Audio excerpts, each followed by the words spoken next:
Warm welcome to all of you. मैं सत्यम और आप सभी को अपने YouTube channel the glimmer of hope पे स्वागत करता हूं। आज फिर हम लोग द हिंदू का एक एडिटोरियल पढ़ेंगे, उस पर कुछ डिस्कशन करेंगे और देखेंगे कि क्या क्या वर्ड्स है, क्या क्या फैक्ट्स हैं जो एग्जाम पॉइंट ऑफ व्यू से इंपॉर्टेंट हैं। तो आइए हम लोग डिस्कशन को स्टार्ट करते हैं, बट उससे पहले मैं आप सभी से दरख्वास्त करना चाहूँगा, अनुरोध करना चाहूँगा कि जो कोई भी इस चैनल को देख रहे हैं कृपया इस चैनल को सब्सक्राइब करें और शेयर करें। Now we are moving towards the title of this very article, this very editorial, and from that very title we will try to know the very essence of this very article. We will try to know the essence of this very article. So moving towards the title is Hoj pleasure on Kerala governor's remark. बात जब governor की है तो हम लोग जानते हैं कि लॉ के अकॉर्डिंग अगर देखा जाए तो जो हेड ऑफ स्टेट होता है वो गवर्नर होता है, बट डिफैक्टो हेड ऑफ अगर स्टेट देखा जाए तो वो चीफ मिनिस्टर होते हैं। सो किसकी मेहरबानी चलेगा, किसका डिजायर चलेगा, किसकी इच्छा पे कौन काम करेगा, ये आज का क्वेश्चन है। इस आर्टिकल में हम लोगों को पढ़ना है। और केरला गवर्नर्स रिमार्क, जो टिप्पणी किया गया है केरला के गवर्नर के द्वारा, मैं आगे टिप्पणी बताऊंगा आपको। तो जो टिप्पणी किया गया है उसके संदर्भ में इस आर्टिकल को लिखा गया है कि क्या वो कॉन्स्टिट्यूशनली सही है, क्या वो जो टिप्पणी किया गया वो डिक्टेटरशिप को दिखाता है। कुछ ऐसे कमेंट भी दूसरे पार्टीज के द्वारा किए गए कि उनका जो कमेंट है, उनका जो टिप्पणी है, जो रिमार्क है, वो डिक्टेटरशिप को दिखाता है। तो क्या ऐसा कुछ है? आइए हम लोग उनके ट्विटर के हैंडल का जो रिमार्क था उसको देखते हैं। उन्होंने क्या लिखा था कि a tweet from the official Twitter handle of the governor quoted Khan as saying, क्या बोले, CM and the council of ministers have every right to advise governor. हम लोग बहुत भली भांति जानते हैं कि जो सीएम है और जो मिनिस्टर्स होते हैं, काउंसिल ऑफ मिनिस्टर्स, उनको यह अधिकार दिया गया है कि आप गवर्नर को सलाह दे सकते हैं। But statements of individual ministers, but कोई एक इंडिविजुअल मिनिस्टर्स का स्टेटमेंट जो कम करे डिग्निटी को ऑफ द ऑफिस, गवर्नर के ऑफिस का जो डिग्निटी है, जो डेकोरम है, जो गरिमा है, अगर उसको कम करे किसी इंडिविजुअल मिनिस्टर का statement, can invite action including withdrawal of pleasure. तब वो जो एक्शन है, जो स्टेटमेंट है, वो ऐसे एक्शन को लीड कर सकता है जिससे गवर्नर्स का जो प्लीजर है वो क्या कर दिया जा सकता है, वो विड्रॉ किया जा सकता है। इस तरह के स्टेटमेंट को कई लोगों ने ऐसा बताया कि ये डिक्टेटरशिप को दिखाता है। आइए हम लोग अब पैराग्राफ टाइटल की ओर मूव करते हैं। पैराग्राफ टाइटल ये बता रहा है कि the constitution has no provision.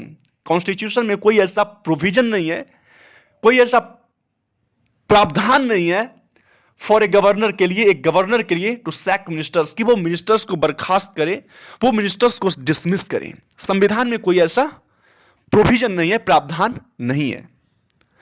आइए हम लोग अब एक एक लाइंस करके पैराग्राफ की ओर चलते हैं और देखते हैं एक एक लाइंस को। Kerala governor Arif Mohammad Khan's indirect threat that he can independently dismiss ministers is neither in keeping with the dignity of his office nor in the line with the constitution. Kerala governor जो है आरिफ मोहम्मद खान, उनका जो इनडायरेक्ट थ्रीट था, जो धमकी था इनडायरेक्टली, और वो क्या हुआ कि ही कैन इंडिपेंडेंटली, वह स्वतंत्र रूप से क्या कर सकते हैं, डिसमिस कर सकते हैं, सैक कर सकते हैं मिनिस्टर्स को। और ये टिप्पणी कहीं ना कहीं क्या है, उनके जो ऑफिस की जो डिग्निटी है, जो डेकोरम है, जो गरिमा है, उसके अनुकूल नहीं है। उसको ध्यान में रखते हुए कहीं ना कहीं नहीं बोला गया है, और ना ही तो संविधान के अनुरूप है, संविधान के मर्यादा जो है उनके अनुरूप है। ये टिप्पणी जो आरिफ मोहम्मद खान जी के द्वारा किया गया है। ही क्लेम्स दैट, वो इस बात का दावा करते हैं कि स्टेटमेंट्स ऑफ इंडिविजुअल मिनिस्टर्स, कि किसी का कथन, किसी खास इंडिविजुअल का स्टेटमेंट अगर वो लोअर करे, अगर वो कम करे डिग्निटी को, गवर्नर्स ऑफिस का, गवर्नर के ऑफिस के अगर डिग्निटी को, अगर उनकी जो गरिमा है अगर उसको चोट पहुंचाए, कैन इनवाइट एक्शंस, तब वो वैसे एक्शंस को इनवाइट करते हैं जहां इंक्लूडिंग विड्रॉल ऑफ प्लीजर्स, जहां पे क्या हो सकता है कि उनकी जो इच्छा है, गवर्नर की जो इच्छा है, जो मेहरबानी है, उसका विड्रॉल हो सकता है। हैज नो बेसिस, और इस क्लेम का, इस दावे का कोई भी बेसिस हमारे संविधान में नहीं है, क्योंकि हमारा संविधान गवर्नर को कोई ऐसा पावर नहीं देता है, कोई ऐसा संविधान में हमारा प्रावधान नहीं है जो गवर्नर को यह पावर दे कि वो किसी भी मिनिस्टर्स को क्या करे, सैक करे, डिसमिस करे।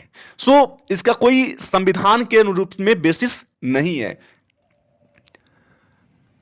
आर्टिकल 164 ऑफ द कॉन्स्टिट्यूशन, जब आर्टिकल 164 हम लोग संविधान का देखते हैं अपना, जो ये कहता है कि chief minister shall be appointed by the governor, कि चीफ मिनिस्टर की जो नियुक्ति होगी वो गवर्नर के द्वारा किया जाएगा, and the other ministers shall be appointed by the governor on the chief ministers advice.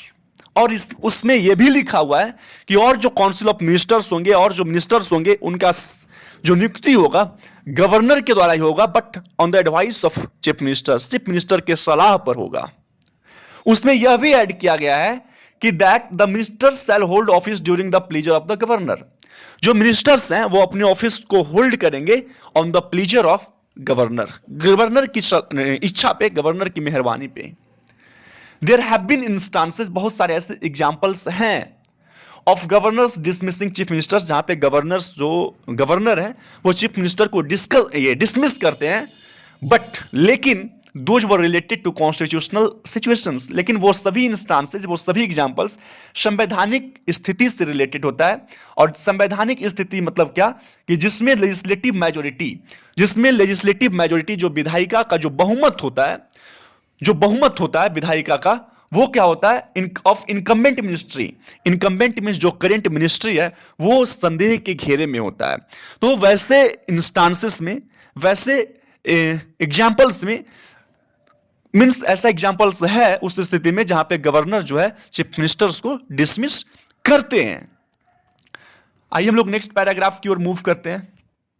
It is also now judicially determined, अब ये जुडिशियली अगर देखा जाए तो ये भी डिटरमाइंड हो चुका है, जुडिशियली डिटरमाइंड हो चुका है न्यायिक रूप से, कि जो क्वेश्चन है मेजोरिटी का जो बहुमत का क्वेश्चन है, कैन बी आंसर्ड, उसका जवाब तभी दिया जा सकता है on the floor of the legislature through the confidence vote. Means जो विश्वास मत जो है वो एक जरिया रहेगा सोल्व करने का, जो बहुमत का जो सवाल है उसको सोल्व करने का एकमात्र जरिया है, वो क्या है, कॉन्फिडेंस वोट है। कॉन्फिडेंस वोट आपको बता दें कि एक ऐसा फॉर्मल प्रोसेस है in which people vote in order to indicate whether or not they support a leader or government. एक जरिया है, एक फॉर्मल प्रोसेस है जहां पे लोग जो हैं वोट करते हैं ताकि वो इस बात को इंडिकेट कर सकें कि क्या वो किसी एक पार्टी को या फिर गवर्नमेंट को या फिर लीडर को वो सपोर्ट करते हैं या नहीं करते हैं। That is confidence vote, and confidence vote is the only way to solve the question of majority. Nothing in the article means that the governor may independently dismiss the minister. उस article में कुछ भी ऐसा नहीं लिखा गया जिसका मतलब यह हो कि गवर्नर जो है इंडिपेंडेंटली, मतलब स्वतंत्र रूप से किसी मिनिस्टर को डिसमिस कर सकते हैं। There is nothing in that article like this. The pleasure doctrine, अब जो प्लीजर डॉक्ट्रिन है, जो डॉक्मा है, जो बिलीफ है प्लीजर का, मेहरबानी का, जो डिजायर्स का, कि डिजायर किसके, गवर्नर के डिजायर पे मिनिस्टर अपने होल्ड करेंगे ऑफिस को, तो ये जो प्लीजर का डॉक्ट्रिन है, जो सिद्धांत है, exist only in the constitutional sense, ये एग्जिस्ट करता है सिर्फ संवैधानिक सेंस पे, वास्तव में ऐसा नहीं है। And is exercised by the governor, और गवर्नर के द्वारा इसको एक्सरसाइज किया जाता है, यूज किया जाता है इस डॉक्ट्रिन को only on the advice of the chief minister, सिर्फ चीफ मिनिस्टर के एडवाइस पे इस सिद्धांत को गवर्नर के द्वारा यूज किया जाता है।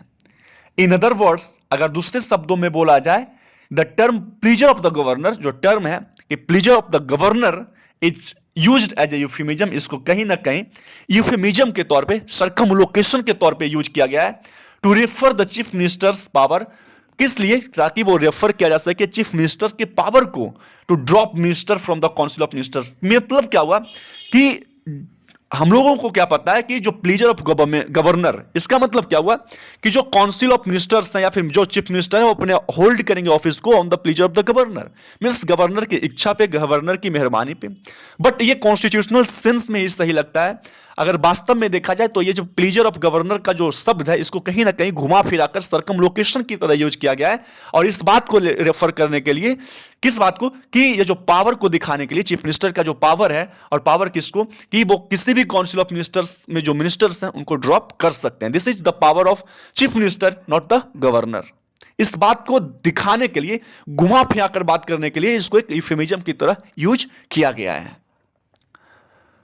The context of this particular confrontation, अब इस कॉन्टेक्स्ट में, इस संदर्भ में, ये जो पार्टिकुलर कन्फ्रंटेशन हो रहा है, ये जो पार्टिकुलर क्लैश चल रहा होता है, अभी कॉन्फ्लिक्ट चल रहा होता है, अपीयर्स टू बी गवर्नर्स रिलुक्टेंस। ये इसलिए हो रहा है कि जो गवर्नर्स का रिलुक्टेंस है, मींस जो डिसइंक्लिनेशन है, जो इन अनविलिंगनेस है गवर्नर का, और वो अनविलिंगनेस किस बात को लेकर है, to grant assent to the Kerala university, कि वो केरला यूनिवर्सिटी को असेंट, अपनी सहमति ग्रांट नहीं कर रहे हैं। किस बिल पे लेकर, 2022 का जो बिल है, उस बिल को लेकर जो गवर्नर हैं वो कहीं ना कहीं क्या कर रहे हैं, अपनी जो सहमति है उसको ग्रांट नहीं कर रहे हैं।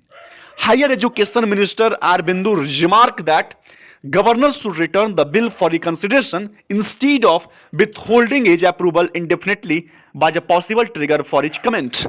अब क्या हुआ, जो हायर एजुकेशन मिनिस्टर आर बिंदु हैं, उनका जो रिमार्क कहा गया, उन्होंने क्या टिप्पणी किया कि जो गवर्नर है ना, उनको क्या करना चाहिए, शुड रिटर्न द बिल, उनकी जो बिल है, जो विधेयक है, उसको रिटर्न कर देना चाहिए रिकंसिडरेशन के लिए, instead of withholding his approval indefinitely, means उसको अनिश्चित, अपनी जो मंजूरी है, जो विधेयक पे अपनी मंजूरी है, उसको रिटर्न कर देना चाहिए पुनर्विचार के लिए। इसके बजाय ये नहीं करना चाहिए कि उसको अनिश्चित काल तक के लिए क्या करना चाहिए, अनिश्चित काल तक के लिए लटका कर रखना चाहिए। गवर्नर को ऐसा नहीं करना चाहिए। While governors may differ with the content of a bill and may exercise the available constitutional options, they should not use their powers to forestall legislation unpalatable to them। Governors जो है ना, वो differ कर सकते हैं, उनके मत जो है कंटेंट से अलग हो सकता है, and may exercise the available constitutional options, और उनके पास जो भी संवैधानिक ऑप्शंस हैं, विकल्प हैं, वो यूज कर सकते हैं। But they should not use, उनको यूज नहीं करना चाहिए इस बात को, अपने पावर्स को, उनके पास जो पावर्स है उनको इस बात के लिए यूज नहीं करना चाहिए टू ऑब्स्टॉल लेजिस्लेशंस, वो क्या कर सके, जो लेजिस्लेशन है उसको ऑब्स्ट्रक्ट कर सके, उसको ऑब्स्ट्रक्ट कर सके। Or stall legislation unpalatable to them, means जो उनके लिए क्या हो, अनवेलकम हो, वैसे कामों में वो दखलंदाजी नहीं करें, वैसे कामों को वो ऑब्स्ट्रक्ट नहीं करें, अपने पावर्स का यूज वैसे काम के लिए नहीं करें।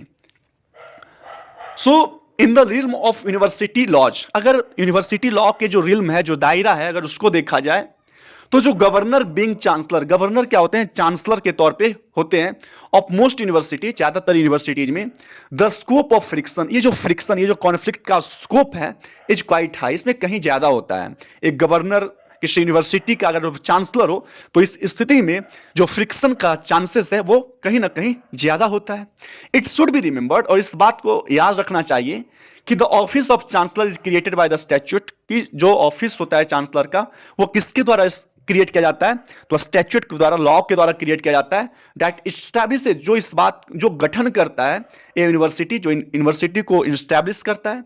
एंड लेजिस्लेचर इक्वली कॉम्पिटेंट, और जो लेजिस्लेचर होता है, जो विधायिका होता है, वो सामान्य तौर पे कॉम्पिटेंट होता है टू कर्टेल, वो कर्टेल कर सके, कम कर सके चांसलर के पावर को, और इवन और यहां तक कि वो अबोलिश कर सके, समाप्त कर सके सिस्टम ऑफ हैविंग गवर्नर, इस व्यवस्था को जिसमें गवर्नर जो है एक चांसलर की तरह वर्क करे।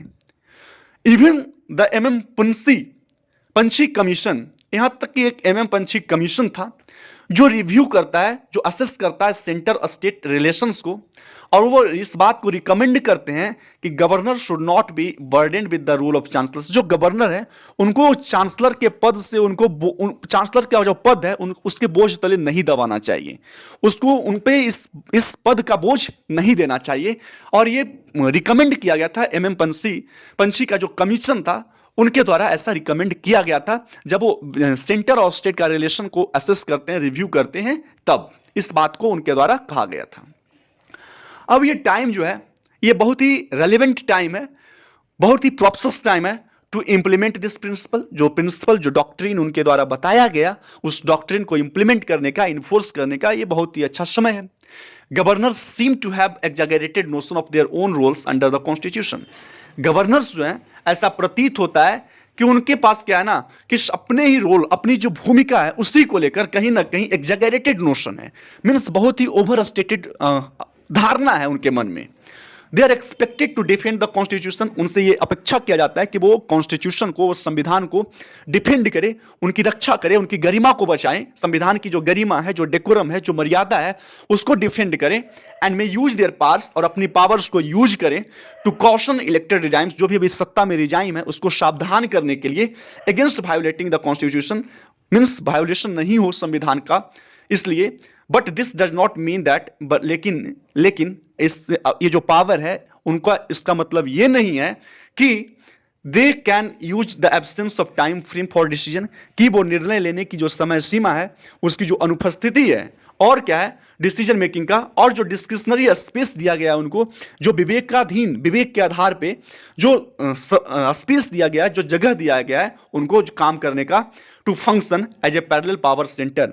मतलब जो निर्णय लेने की जो समय सीमा है, मीन्स समय सीमा की जो अनुपस्थिति है, और उन्हें कार्य करने के लिए जो एक विवेक के आधार पे रास्ता दिया गया है, का उसका इस्तेमाल जो है ना, एक समांतर सत्ता के केंद्र के रूप में ना करें। अपने पावर्स को समझें, अपने पावर्स को एक्सरसाइज करें अकॉर्डिंग टू द रूल, और जो संविधान में कुछ प्रावधान गवर्नर्स को नहीं दिया गया है वो उसमें दखल अंदाजी नहीं करें। जो वैसे काम जो उनके लिए नागवार है उस काम में वो इंटरफेयर नहीं करें।